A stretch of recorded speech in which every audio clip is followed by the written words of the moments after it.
Дорогие друзья, чтобы развеять все мифы вокруг авар и аварского каганата, хочу привести пару фактов, которые очередной раз доказывают, что авары абсолютно не были монголоидами. Я в настоящее время проживаю в республике Черногория. Так вот, на Балканы авары пришли в начале VI века и привели с собой славян. Они захватили город Дукла, в 3 километрах от сегодняшней столицы Черногории. Несколько лет тому назад, при раскопках в Дукле было обнаружено захоронение авар. Ученые по черепу восстановили внешность авара и отлили его в бронзе. Так вот, внешность авара не монголоидная. Постараюсь сфотографировать этот артефакт, а также поговорить с руководителем раскопок и выложу здесь все, что смогу найти. На сербско-хорватскоязычных сайтах, к вашему сведению, в последнее время идет самая настоящая война между хорватами и сербами. Предмет спора, внимание, в ком из них больше аварской крови. Каждый из этих народов хочет доказать, что именно они носители аварских генов. Споры ведутся на основе научно обоснованных фактов,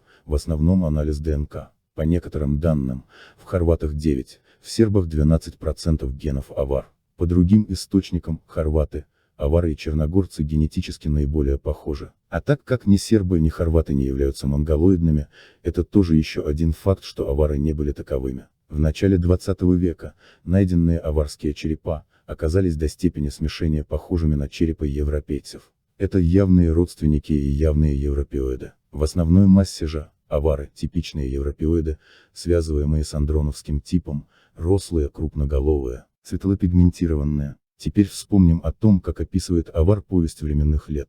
Были обры телом велики, а умом горды, и истребил их Бог, перемерли все, не осталось ни единого аобрина. А также вспомним, что тюркский посол говорил, что некогда авары были могущественны, и они заперли предков тюрок в Алтайских горах, заставив столетиями производить для них железо и оружие.